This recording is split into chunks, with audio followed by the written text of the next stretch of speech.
Entonces, estamos ahorita el texto que hicieron favor de buscar lo vamos a utilizar. Estamos en nuestro primer punto y es la vida espiritual. Es algo tradicional, en el mejor de los sentidos, es decir, es algo que forma parte de nuestra vida como iglesia. Entonces, decíamos que la importancia que se le da no necesariamente corresponde a la seriedad con la que se toma. Es que la vida espiritual es importante, pero a veces no se toma en serio. Sospechamos esto por lo siguiente, porque lo más repetido no siempre es lo mejor comprendido. Y les ponía el ejemplo con lo del testimonio.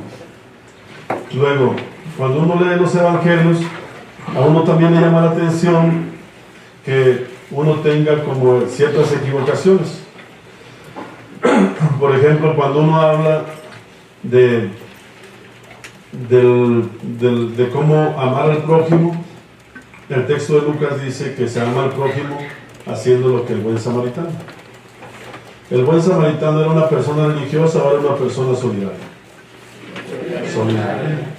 Como para dar a entender que lo religioso se nota en la solidaridad.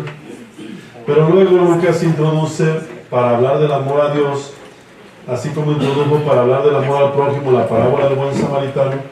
Lucas introduce para hablar del amor a Dios el texto de Marta y María. Y entonces le pregunta a unas personas, ¿en qué se nota que uno ama a Dios? Y saben, antes de que ustedes me digan, ¿y saben qué me dijeron? En que uno hace oración. Oigan, eso no es cierto. Se nota que alguien ama a Dios si escucha a Dios. ¿Sí están de acuerdo o no? Me queda viendo madre como espantado, ¿no? Con la madre estuvimos juntos en unos ejercicios, ¿no? Una semana. ¿Sí, una semana? Qué pena pagarían por eso, ¿no? ¿Sí están de acuerdo o no? Que hay como pequeñas confusiones, pero que tienen consecuencias catastróficas. Fulana ora mucho, ama a Dios, pero puede haber oraciones profundamente egocéntricas o monólogos que uno dice que son diálogos. No es que hace oración. Parece ser que, al menos desde la perspectiva de Lucas, se nota que alguien quiere amar a Dios si está dispuesto a escucharlo. No si primero le quiere hablar, ¿verdad? ¿Sí me explico? Aunque sea poquito. ¿Sí? Bueno, por eso no siempre lo más repetido es lo mejor comprendido. Pero tenemos otro problema. Tampoco la mera repetición de que algo es importante necesariamente le da vigor a la espiritualidad. No a fuerza de repetir se evidencia que algo es importante. Los seres humanos vamos desgastando las palabras y los seres humanos sin querer vamos haciendo cierta demagogia religiosa también. Hablamos mucho o poquito de la comunión. Mucho, y es una palabra como que está desgastada. Hablamos mucho o poquito de la oración. Mucho, a tal grado que a cualquier cosa se le llama oración. De hecho, hablamos tanto de la oración que pareciera que no sabemos hacer otra cosa. Por ejemplo, en México, en Centroamérica, en Sudamérica, tenemos el problema de la violencia. ¿Y qué sabemos hacer nada más nosotros? Orar por la paz. En una reunión que tuvimos con unos obispos, un obispo dijo lo siguiente: hemos cometido un pecado, un error. Nos hemos cometido varios, pero dijimos a ver cuál funciona, ¿no? Y dice, hemos cometido un pecado, ¿no? ¿Cuál? Y dice, nada más hemos rezado por la paz. ¿La oración es porque se está dispuesto y se está haciendo algo, o porque no se quiere hacer nada? Porque se está haciendo algo, no porque no se quiere hacer nada. Pareciera que ante ciertas circunstancias nada más sabemos orar, en el sentido peyorativo, pues, del término, de la expresión. ¿Cómo ven? Bueno, está bien. Ya es demasiado, ¿no? La medida es la madre Paola. Ya cuando da Paola arruga la cara, quiere decir que hay que pasar a otro punto. Ya cuando mueva las manos, quiere decir que vamos a comer. Luego, el otro problema es, no porque algo es obvio, se asume de mejor manera. ¿Por qué? Desde la perspectiva antropológica, los seres humanos tenemos una capacidad casi infinita de autoengaño. En México a nosotros nos pasa con la selección mexicana de fútbol. Todos sabemos que no sirve para nada, pero muchas personas piensan que hasta ser mexicano equivale a ir a la selección. Oiga, pero no sirve para nada. Anoche perdió con Jamaica. No quiere decir que Jamaica sea un equipo malo, quiere decir que México no está en el nivel. Jamaica es mejor que México. Le digo a unos amigos eso allá en mi pueblo y dicen, no, padre, pero también la riegan. Digo, ¿por qué? Le ponen puro equipo bueno. Ahí está la capacidad de autoengaño. Pues se supone que si es buena la selección, tiene que jugar con equipos buenos. Pero fíjense que culturalmente ciertos pueblos tenemos una capacidad de autoengaño y eso se traslada a la espiritualidad. Y entonces la espiritualidad es una mezcla de verdad y de mentira. ¿No? Por ejemplo, ustedes y yo podemos celebrar una misa y la celebramos con elementos de exclusión y ustedes y yo sabemos que eso no lo quiso Jesús. ¿Sí? Ustedes y yo sabemos, por ejemplo, que cuando una persona lee, la palabra es sagrada, ¿sí o no? La palabra de Dios. Pero la persona que lee, ¿qué? También uno no puede adjudicarse el derecho de maltratar sistemáticamente a las personas. Y ustedes y yo sabemos. Yo otra vez con unos sacerdotes les preguntaba esto. ¿En qué momento perdimos el piso seminaristas, laicos, clericalizados, religiosas, sacerdotes? ¿En qué momento perdimos el piso de tal manera que nos adjudicamos el derecho de maltratar a las personas? En mi pueblo, una señora de mi pueblo, un día me dijo, nomás porque los queremos a usted, si no yo golpeaba a la madre fulana. Oigan, y no le faltaba razón para golpearla, de verdad. Era una persona grosera con la gente de mi pueblo. Y una señora le traía ganas ya de golpearla. Pero no crean que porque la señora fuera mala gente, es que la otra era muy grosera.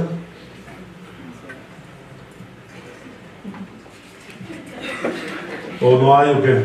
Sí, perdón. Tranquilo. Ah, sí. Acá la opinión de una de Puerto Rico es que había que dejarla que se diera gusto. Quiero decirle algo, ¿no? O bien, otra pregunta. ¿En qué momento perdimos el piso de tal manera que pensamos que tenemos razón por la pura investidura? Investidura, es decir, soy padre, tengo razón. Tengo 20 años de religiosa, tengo razón. Soy seminarista, tengo razón. ¿En qué momento le damos más importancia a los trapos y a la investidura que a la verdad?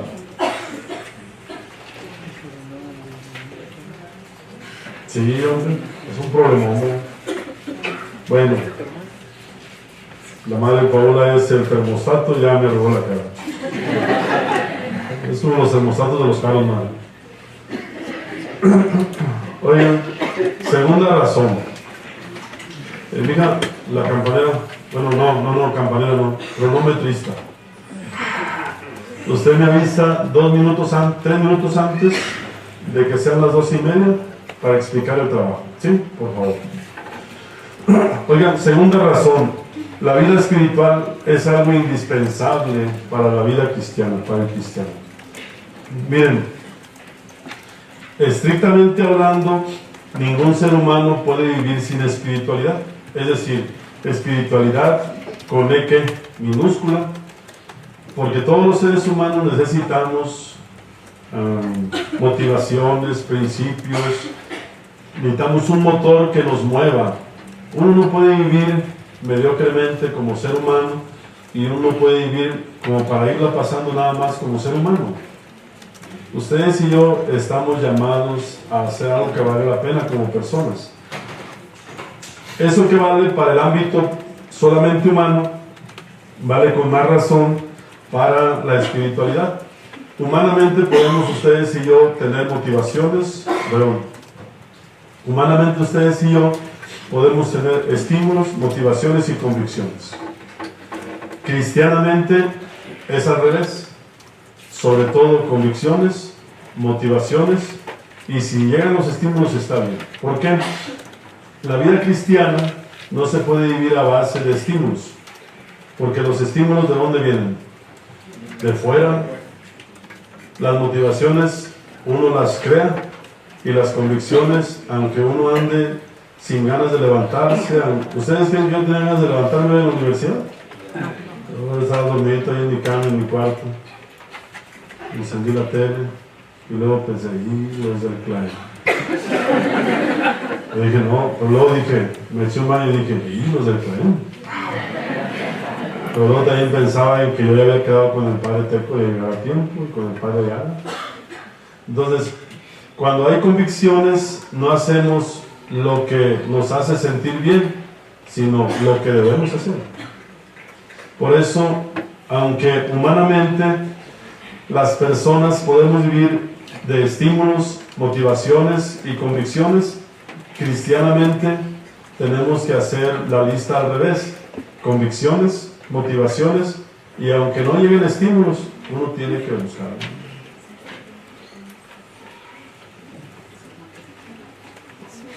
Tercera razón. La espiritualidad es algo urgente para la sociedad. Hace rato nos preguntábamos, ¿se puede evaluar la espiritualidad? ¿Y qué dijimos? ¿Que sí o que no? Sí, se debe evaluar. La evaluación de la espiritualidad no la hacemos nosotros, la hace la sociedad en la que hay cristianos. De hecho, nosotros hemos cometido el atrevimiento de evaluar nuestra fe y decimos, México, Costa Rica, Colombia, Venezuela, El Salvador, ¿tiene fe? Oiga, pero a nosotros no nos toca. A la sociedad en la que vivimos le toca evaluar la fe. Pregunta, ¿la fe, la vivencia de la fe es criticable? Bueno, primera pregunta, para que se entienda mejor. ¿La fe es individualista o es personal con alcance comunitario? Si la fe tiene alcance comunitario, ¿la fe es criticable por la gente que vive en la sociedad donde viven los cristianos? Claro, si es social, si la fe tiene una dimensión social, la fe es criticable. Nada de que, ay padre, mucha gente en la sociedad de México, en la de El Salvador, dicen que nosotros nada más no damos una. Oiga, pues la fe es criticable. Si la fe tiene tintes, tiene acento comunitario, social, político, entonces la fe es criticable.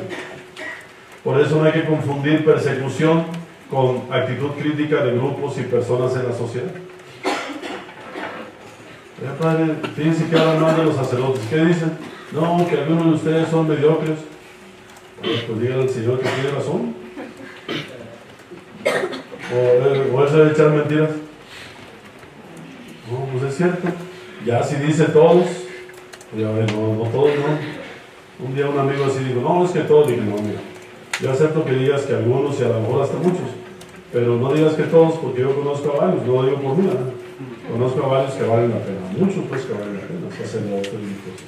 Pero también no podemos decir, no, padre, nos critican ustedes porque están en contra de Dios. No, a veces quienes nos critican y dicen cosas ciertas están a favor de Jesús, pero nada más están en contra de nosotros. González Faust, no hay que llamar persecución a lo que es hastío, porque no hemos hecho las cosas bien. ¿Sí? No se duerman. Bueno, nada porque me sacó la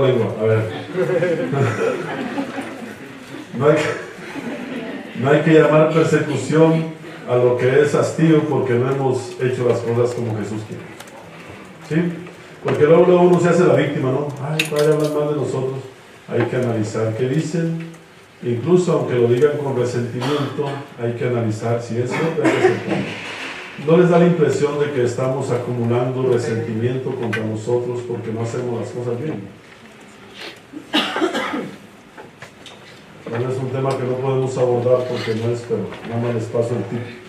Oigan, se podría hablar de eficacia comunitaria, incluso política e histórica de la espiritualidad.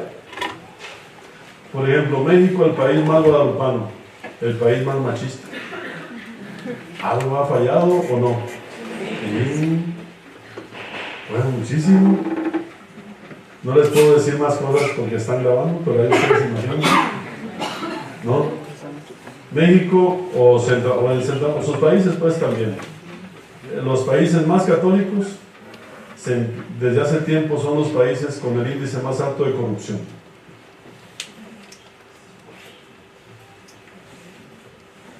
Y luego yo le decía a un amigo jesuita, oye, ustedes preparan a la gente que nos gobierna y no se ve la diferencia. Pues uno hace lo que se pueda, digo, pero no pueden hacer más. Digo, las que tienen pues colegios, ¿no? Las monjitas y los hermanos que tienen colegios, oigan, ahí se forman los que nos gobiernan, pero no se ve que adquieran valores cristianos. ¿O sí? No, parece que nos roban más a gusto. En una reunión nacional de pastoral educativa me tocó una reflexioncita hace años. Y yo pregunté si un amigo religioso se desanimó conmigo. Y dijo, no, pasa. Y digo, bueno, ¿es cierto o no es cierto? Sí, pero eso no es para decirlo en una asamblea nacional. Y bueno, sí está bien. Yo lo pensaba decir en una asamblea de Biblia latinoamericana. Estaba peor, ¿no? ¿Sí están de acuerdo con esto o no? La vida espiritual debe tener consecuencias, debe tener eficacia comunitaria, eficacias sociopolíticas, ¿no? Sí, ¿cuál es la diferencia entre una persona que dice creer en Jesús y que hace un esfuerzo por estar siendo discípulo de Jesús? ¿Cuál es la diferencia en su actitud política con otro que dice que no? ¿Cuál es la diferencia en el ámbito en el que ustedes y yo nos movemos entre la ejercitación de la autoridad y lo que hacen los partidos políticos? A ver, da la impresión que no hay ninguna, ¿no? ¿Cuál es la diferencia, dice el Santo Padre Francisco, entre una ONG y una parroquia?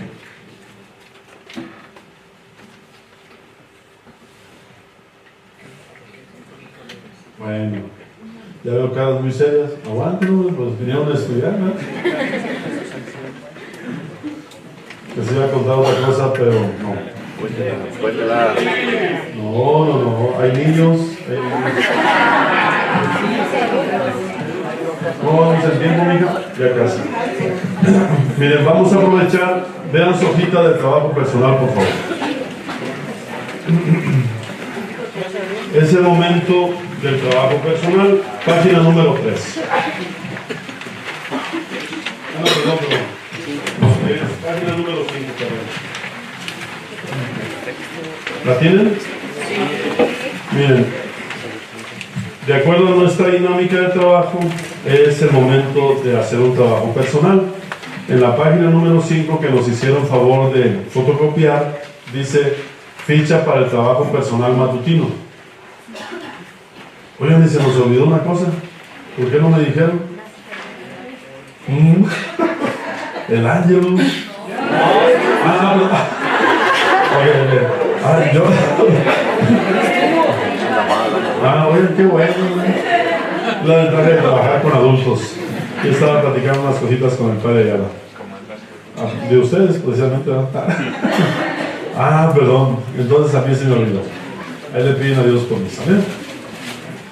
Oiga, no, perdón, no. Qué bueno que lo hicieron ustedes. Entonces no se nos olvidó. Se me olvidó. Ficha para el trabajo personal matutino. ¿Ya? Oigan, le ponen su nombre diócesis y congregación y país. ¿Sale? Luego, tienen dos indicaciones. La indicación del primer cuadrito del lado izquierdo dice: Cáceres y otros. Es un artículo, a mi modo de ver, bastante bueno, que se llama Espiritualidad Hoy, una mirada histórica, antropológica y bíblica. Nosotros nos vamos a concentrar por este momento en la parte antropológica. La bíblica no está tan bien hecha y la histórica no la necesita. Sí, en el artículo la bíblica viene muy mal hecha y la histórica no la ocupan. Eso es para otro momento. Nos interesa que presenten muy bien la parte antropológica. Los peligros en la espiritualidad o de cierto tipo de espiritualidad. Primer peligro, confundirla. Muchas gracias, muchachos. ¿Mande? Ahí me dan si quiero. Sí. Désenos al padre, tengo, por favor. Primer peligro cuando hablamos de espiritualidad. Gracias. Confundirla con otras prácticas. Por ejemplo, confundir vida espiritual con vida de piedad. Oh, la madre fulana comulga mucho, es de comunión diaria, tiene espiritualidad. ¿Podemos hacer ese equivalente o andamos perdidos? Andamos perdidos, porque una cosa es lo que se ve y otra cosa es en lo que se hace notar.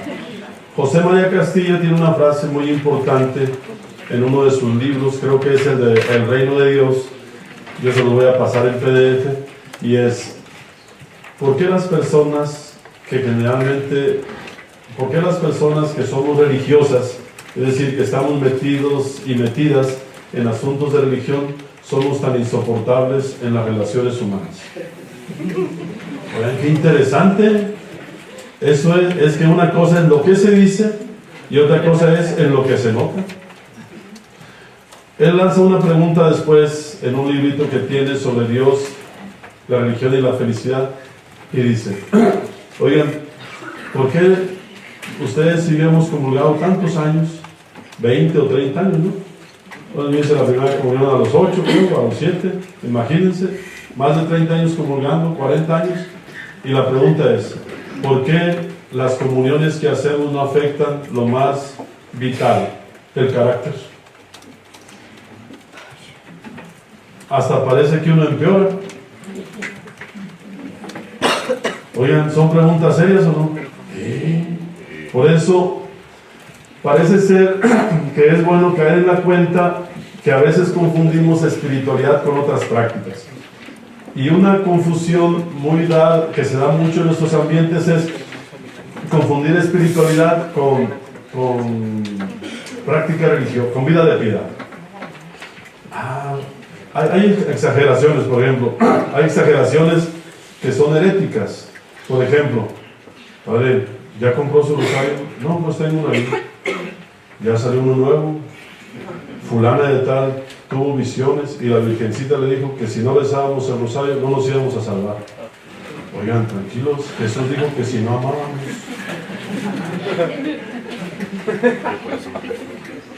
¿Es una desviación o no? Sí, el rezo del Santo Rosario nos tiene que animar a vivir más en el amor, porque si no se convierte en un pretexto para olvidar lo que Jesús quiso. Y hay gente que promueve con la mano en la cintura eso, y luego coincide que son los que venden los rosarios. Pues, ¿sí? Miren, detrás de cualquier tendencia fanática hay dos problemas. Una, metemos a las personas en un camino irreversible de infelicidad, y luego eso reditúa económicamente mucho. Todas las personas que se dedican a fanatizar a otros tienen ganancias exageradas de dinero y manipulan a los demás. Vean a Verbum Domini cómo habla del fundamentalismo y del fanatismo y cómo habla de las revelaciones privadas. Necesitamos ser mucho más adultos. ¿Cómo ven? Oigan, confundir vida de... Oigan, ¿comulgar está bien o está mal? Está muy bien, pero no hay que desligarla de la enseñanza y de las prácticas de Jesús. ¿Desperdiciamos la comunión si la desligamos del amor, de la vivencia del amor en la vida cotidiana, o no la desperdiciamos? Sí. ¿Desperdiciamos el rezo del Santo Rosario si lo desligamos de la vida comunitaria? del compromiso político. Pero hay raza que, hombre, ¿de veras? No, y con la mano en la cintura, no. O hay otras personas que dicen, no, padre, es que una vez una señora me dice, oye, padre, ¿sí sabe que usted es hijo predilecto de la Virgen María? No, pues ahorita no sabía eso. A ver, ¿eso es una falta de respeto para los que no son sacerdotes o no? Sí. La Virgen tiene hijos predilectos a todos, especialmente a los que más sufren. Pues como Jesús. A ver, ¿cómo vamos a hacer nosotros los hijos predilectos? ¿No se les hace demasiado irrespetuoso eso? Me imagino, por ejemplo, yo no me atrevo a decir eso delante de mis papás. Mi papá ya falleció, en paz descanse. Pero yo no me atrevo a decir eso delante de mis hermanos, de mi hermano, que son laicos, casados, y gente muy valiosa en la fe, de la que he aprendido mucho. Y yo digo, no, es que yo soy hijo predilecto de la Virgen. ¿Eh? Necesita uno estar un poco mal. ¿Verdad? Necesita uno estar falto de sentido, pues. Para decir eso. Yo imagino, por ejemplo, con las religiosas, que uno diga eso con las religiosas, oigan, es una falta de respeto grande para una hermana religiosa. Es ponerse uno por encima de ella.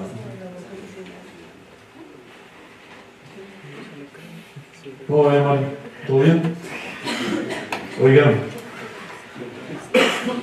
¿ya se desanimaron o todavía no? Bueno, entonces, mi meta es desanimarnos, ¿sale? Ahí va la cosa, ahí va la cosa. Fíjense bien. La práctica religiosa. Una cosa es ser persona beneficiada por Dios y otra cosa es ser persona de fe. Lucas cuenta un relato muy iluminador para esto.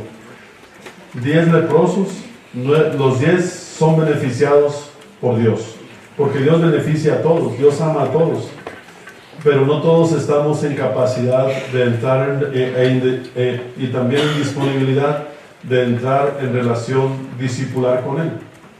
Solamente uno regresa y se comporta como discípulo. Yo me he preguntado en qué porcentaje la mayoría de nosotros o de las personas que estamos en la iglesia somos personas religiosas o somos personas de fe. Es decir, cómo entender la vida de fe como una relación corresponsable con Dios. Acuérdate de los que no tienen para comer. Dios ya se acuerda. Eso no es una oración cristiana. ¿Quién se tiene que acordar? Nosotros. Nosotros somos los que hemos hecho pobres a los demás. No Dios. Oiga, Padre, pero usted no sabe bien, no nos conoce bien a nosotros. Nosotros no somos culpables de la violencia.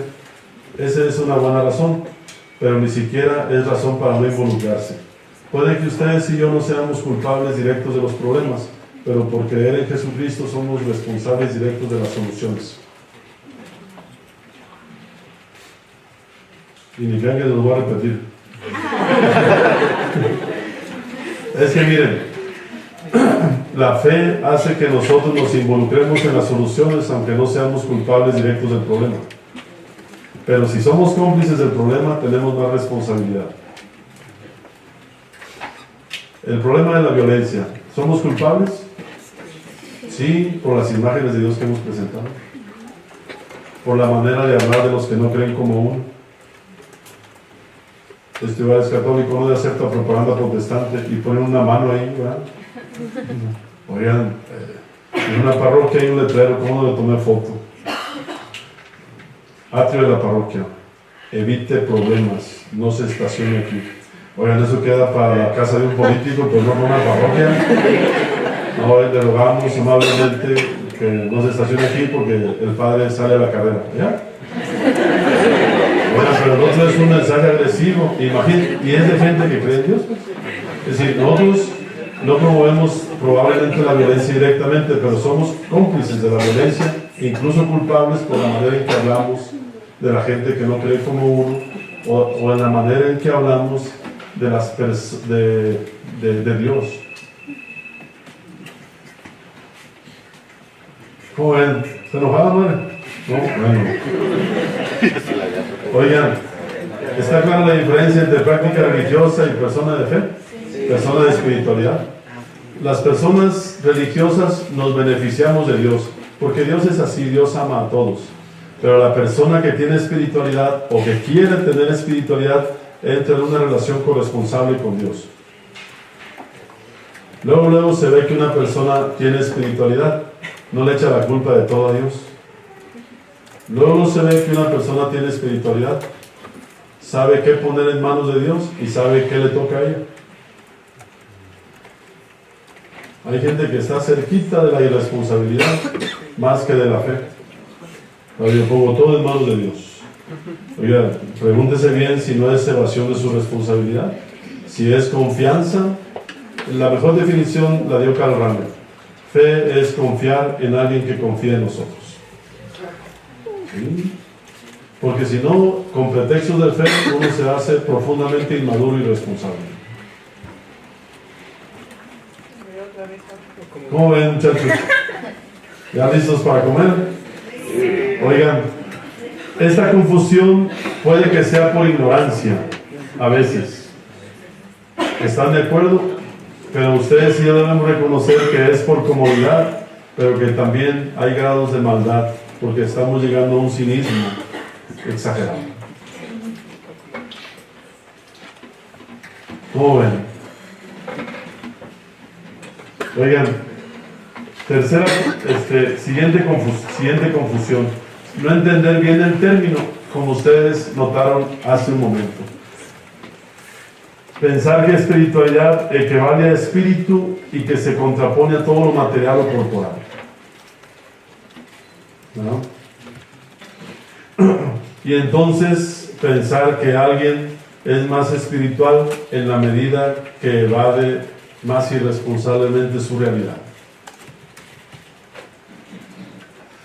En un retiro con una religiosa dicen, padre, y con otros padres, padre, vamos a guardar silencio total. Y les dije, a ver, ¿es por recogimiento o es por indiferencia? Oigan, lo mínimo que pide la vida espiritual que es, pues, buenos días, madre, ¿cómo amaneció? Claro, es lo mínimo. No vaya a ser que con pretexto de recogimiento uno quiera ser indiferente hasta los grados más peligrosos con las personas.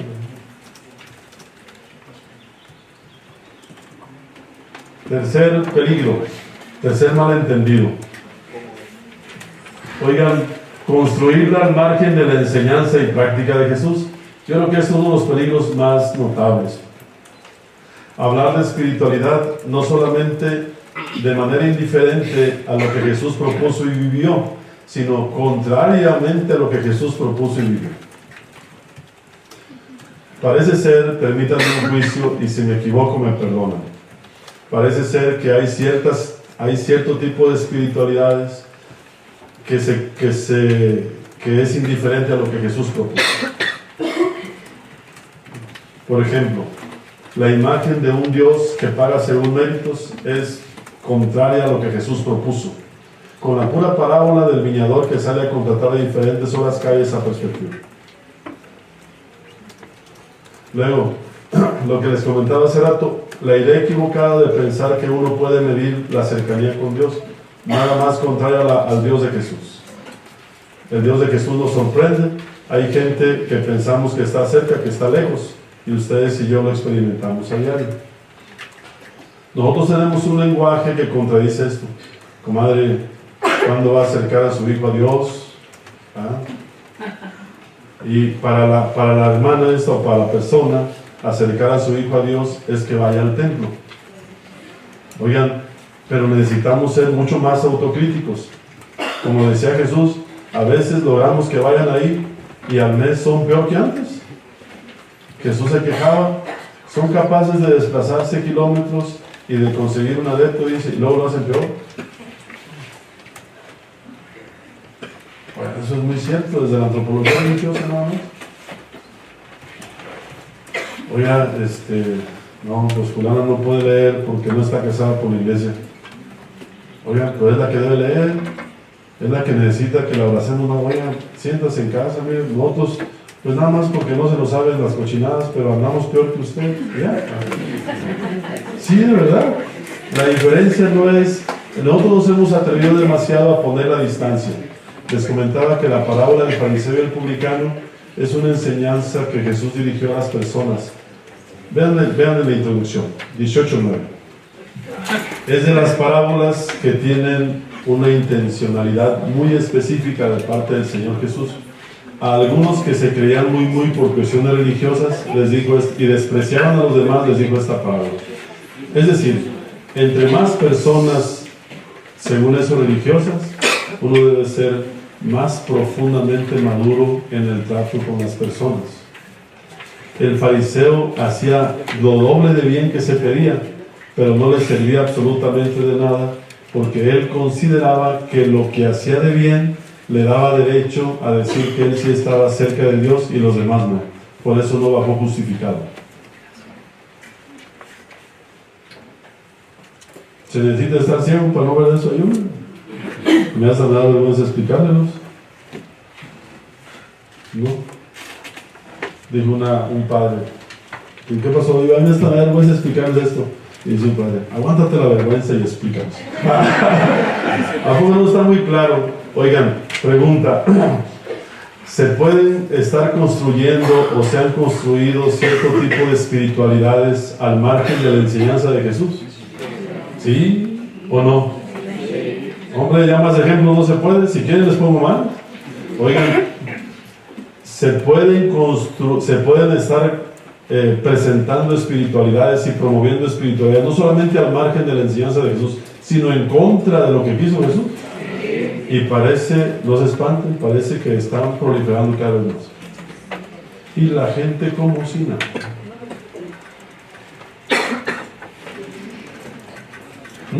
¿No dice? Que se puede y lo hacen. Sí, de hecho, cada vez hay más, pero parece que a nadie le preocupa. Por eso imagínense la importancia, pues yo no digo que de este tipo de cursos, pero al menos que ustedes y yo reflexionemos con más profundidad sobre estas cosas.